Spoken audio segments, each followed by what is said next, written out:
একই দিনে পরপর দুটি ঘটনা কোচবিহারের শীতলকুচিতে। দুটি ক্ষেত্রেই জড়িয়ে বাংলাদেশি নাগরিক এবং বিএসএফ। আর দুটি ঘটনার জন্য বিএসএফের বিরুদ্ধে বিরূপ মন্তব্য করে শিরোনামে উত্তরবঙ্গ উন্নয়ন মন্ত্রী। বুধবার শীতলকুচিতে সীমান্ত সংলগ্ন জমিতে চাষের কাজে গিয়েছিলেন উকিল বর্মন নামে এক ভারতীয় কৃষক। তখনই কয়েকজন বাংলাদেশি দুষ্কৃতী তাকে হাত পা বেঁধে অপহরণ করে বলে অভিযোগ।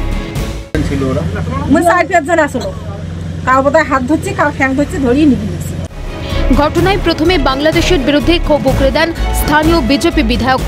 বাংলাদেশের সঙ্গে আমাদের ভারতবর্ষের একটা সম্পর্ক, সৌহার্দ্যপূর্ণ সম্পর্ক, সেটা সৌহার্দ্য সম্পন্ন বজায় রাখবার জন্য আমরা নিরলস প্রয়াস করি, চেষ্টা করি। কিন্তু বাংলাদেশের পক্ষ থেকে, বাংলাদেশের প্রশাসনের পক্ষ থেকে এটা আমরা আশা করতে পারি না যে ভারতীয় নাগরিককে জোর করে অপহরণ করে নিয়ে যাওয়া, এটার অর্থ কি? কিন্তু বিধায়কের এই মন্তব্যেও এড়ানো যায়নি রাজনৈতিক চাপানুতর। কারণ বুধবার দুপুরে শীতলকুচিতেই সীমান্তে বিএসএফের গুলিতে মৃত্যু হয় এক বাংলাদেশি পাচারকারীর। তার কিছুক্ষণ পরই এক ভারতীয় কৃষককে বাংলাদেশিদের তুলে নিয়ে যাওয়ার ঘটনায় বিএসএফকেই কাঠগড়ায় দাঁড় করান উত্তরবঙ্গ উন্নয়ন মন্ত্রী। বিএসএফের মদতেই এই ধরনের ঘটনা ঘটছে বলে অভিযোগ করে তার কটাক্ষ, পাচারকারীকে গুলি করার ফলেই অপহরকদের ব্যাপারে নিষ্ক্রিয় ছিল বিএসএফ। মেরে কাজ হয়ে গেছে, তখন ভয় পেতে শুরু করেছে। আর বাংলাদেশিরা এসে ভারতীয়কে তুলে নিয়ে গেল, তখন বিএসএফ দাঁড়িয়ে দাঁড়িয়ে দেখে।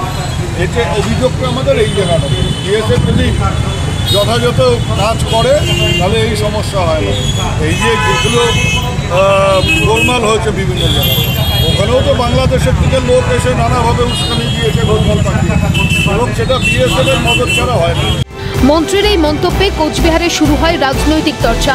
স্বাভাবিকভাবে উত্তরবঙ্গ উন্নয়ন মন্ত্রীর এই মন্তব্যের কড়া ভাষায় বিরোধিতা করেছে বিজেপি। বিএসএফের সঙ্গে কথা বলে তাদেরকে কার্ড জমা দিয়ে কাঁটাতারের বেড়ার ওপাশে গিয়ে জমি চাষ করতে গেছিল, সেই সময় বাংলাদেশিরা তাকে অপহরণ করে। কিন্তু এটা একটা ব্যতিক্রম ঘটনা, বিরল ঘটনা।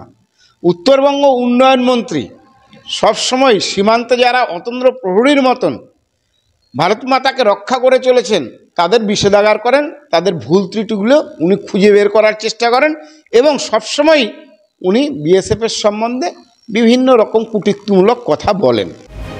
ঘটনা জানাজানি হতে পদক্ষেপ করে বিএসএফ। ভারতীয় কৃষকের মুক্তির ব্যাপারে বিজেপির সঙ্গে বৈঠক করে বিএসএফ। তৎপর হয় বিজেপি।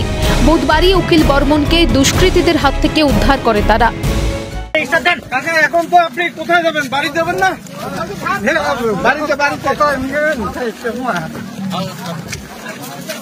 আমার লোকটা তোমার হাঁকাও গুলি করলেন কে? তোমার জানেন না? কাজের লোক। হ্যাঁ, কাজের লোক। কাজের লোক। মাঝে মধ্যেই নানান বিষয়ে শীতলকুচি উত্তপ্ত হয়ে ওঠে। সেখানে শীতলকুচির একটি ঘটনায় যেখানে বিএসএফ এর বিরুদ্ধে অতি সক্রিয়তার অভিযোগ, সেখানে আরেকটিতে নিষ্ক্রিয়তার অভিযোগ। এই নিয়ে মন্ত্রীর কটাক্ষ, বিরোধীদের পাল্টা জবাবে ছড়িয়েছে বিতর্ক। এই দুটি ঘটনা কেমন ছাপ ফেলবে আগামী দিনে উত্তরবঙ্গের রাজনীতিতে, তা নিয়ে চিন্তিত রাজনৈতিক মহল। কোচবিহার থেকে শশীকেশ রায়ের রিপোর্ট, ক্যালকাটা নিউজ।